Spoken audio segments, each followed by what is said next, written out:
বিদেশে এসেও যে খুব বেশি এইসব চিন্তায় যে শান্তি দেয় তা না, কিছু অশান্তি নিয়ে মনে হয় বাকি জীবন পর্যন্ত, একেবারে কবর পর্যন্ত এরকম অশান্তি নিয়ে যেতে হবে।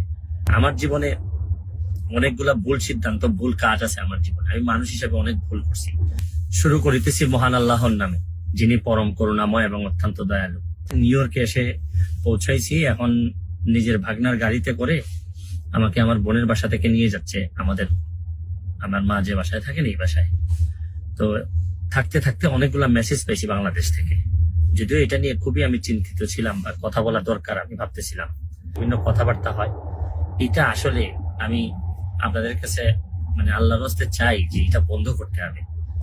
এটা যদি বন্ধ না করেন, মানে অনেক মানুষের অনেক নির্যাতন হয়, অনেক কষ্ট হয়, এইসব যন্ত্রণা আপনাদেরও, আমি প্রায়ই হয়তো এইভাবে যন্ত্রণা আপনাদেরকে দিতে হবে, আপনাদেরও নিতে হবে, আর আপনাদের যন্ত্রণাও আমি নিব। ভালো থাকবেন, সুস্থ